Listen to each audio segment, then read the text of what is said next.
वाल्मीकि मंदिर पंचकुला में हम मौजूद हैं। यहाँ पर नायब सिंह सैनी जो मुख्यमंत्री हैं अभी से कुछ देर बाद आने वाले हैं। यहाँ पर जो मीडिया सेक्रेटरी रहे हैं परवीन अत्रे भी मौजूद हैं, उनसे भी बातचीत करने की कोशिश करेंगे। जो नायब सिंह सैनी हैं वो सबसे पहले यहाँ पर महर्षि वाल्मीकि जयंती आज यहाँ पर आ रहे हैं और यहाँ पर अभी नतमस्तक होकर जाएंगे। परवीन अत्रे जी भी हमारे साथ मौजूद हैं। परवीन जी, स्वागत है MH1 न्यूज में। धन्यवाद धरनी जी। MH1 के दर्शकों को मेरा नमस्कार।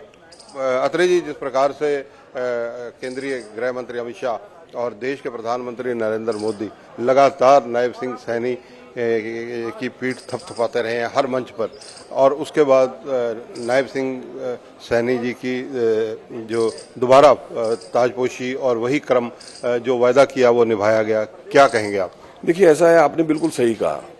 माननीय प्रधानमंत्री जी ने, माननीय गृह मंत्री जी ने सार्वजनिक मंच से स्पष्ट कर दिया था कि हरियाणा का चुनाव नायब जी के नेतृत्व में लड़ा जाएगा। कल बाकायदा विधायक दल की बैठक में सर्वसम्मति से नायब जी को विधायक दल का नेता चुना गया। विधायक दल की बैठक में भी माननीय अमित शाह जी ने स्पष्ट तौर पर कहा कि हरियाणा में भारतीय जनता पार्टी ने जो इतिहास रचा है, तीसरी बार पूर्ण बहुमत की सरकार हरियाणा में भारतीय जनता पार्टी की बनने जा रही है।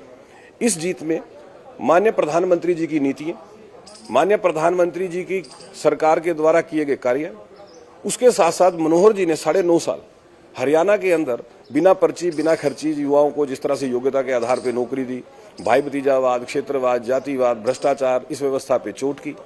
और नायब जी ने अपने 56 दिन के कार्यकाल में जो 126 जनहितैषी निर्णय लिए, ये सब जो आज हम तीसरी बार सरकार बनाने जा रहे हैं, जो हरियाणा की जनता ने हमें तीसरी बार सरकार बनाने का आशीर्वाद दिया है, ये सब कारक हैं उस सरकार बनाने में।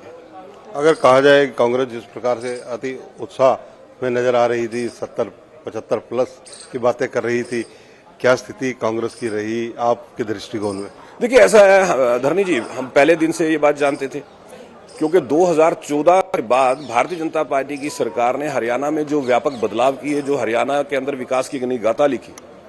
2014 से पहले की जो व्यवस्था थी, भाई भतीजावाद, क्षेत्रवाद, जातिवाद, भ्रष्टाचार, जिसके बारे में पहले जिक्र कर चुका हूं। भारतीय जनता पार्टी की सरकार 2014 में बनी, इस व्यवस्था पे चोट की, इस व्यवस्था को पूरी तरह से बदला। किसान भाइयों की खेती को जोखिम फ्री करने के लिए 50 से ज्यादा योजनाएं चलाई, युवाओं को योग्यता के आधार पर पारदर्शी तरीके से नौकरियां दी, ऑनलाइन ट्रांसफर सिस्टम, भ्रष्टाचार पूरी तरह से खत्म किया। और इंफ्रास्ट्रक्चर के मामले में हरियाणा के अंदर जो तरक्की हुई है, स्वास्थ्य सेवाओं की बात करें, हर जिले में मेडिकल कॉलेज 15 में फंक्शनल है, हम सब जानते हैं। नायब जी जब बतौर मुख्यमंत्री शपथ लेते हैं, 56 दिन के कार्यकाल में उन्होंने जो बड़े बड़े निर्णय किए, 500 रुपये का गैस सिलेंडर बहनों को, किसानों को बोनस के रूप में 2000 रुपये प्रति एकड़ मुआवजा, क्योंकि एवरेज से कम बारिश हुई। तो ये जो भारतीय जनता पार्टी के द्वारा किए गए काम थे, हमें पूरा विश्वास था कि हरियाणा की जनता हमें आशीर्वाद देगी, क्योंकि हरियाणा की जनता कांग्रेस के कार्यकाल से तुलना करती थी। आज शपथ ग्रहण समारोह है, कितने बजे कार्यक्रम शुरू होगा? कौन कौन सी हस्तियां इसमें अमित शाह जी और देश के प्रधानमंत्री नरेंद्र मोदी के अलावा भाग लेने वाली हैं? देखिए, शपथ ग्रहण समारोह 11 बजे शुरू होगा। माननीय प्रधानमंत्री जी, माननीय गृह मंत्री जी के अलावा केंद्रीय मंत्री मनोहर लाल जी, धर्मेंद्र प्रधान जी, हमारे राष्ट्रीय अध्यक्ष Jagat Prakash Nadda ji, NDA rule state के सभी मुख्यमंत्री, उप मुख्यमंत्री, और हमने जो हरियाणा में विपक्षी पार्टी हैं उनके शीर्ष नेताओं को भी आमंत्रित किया है इस शपथ ग्रहण समारोह में शामिल होने के लिए। आज महर्षि वाल्मीकि की जयंती है, अभी से कुछ देर बाद कार्यवाहक मुख्यमंत्री यहाँ आने वाले हैं नायब सिंह सैनी, क्या रहेगा यहाँ का कार्यक्रम? देखिए, आज नायब जी ने शपथ लेनी है और नायब जी वाल्मीकि जयंती के दिन महर्षि वाल्मीकि के चरणों में शीश नवाने पंचकुला सेक्टर 12A जहां हम खड़े हैं, वाल्मीकि भवन में पधार रहे हैं।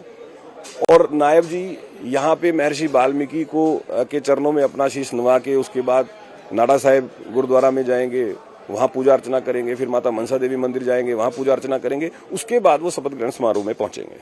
प्रवीण जी, आपका संबंध मीडिया से है और मीडिया सेक्रेटरी के रूप में आप पहले रहे हैं।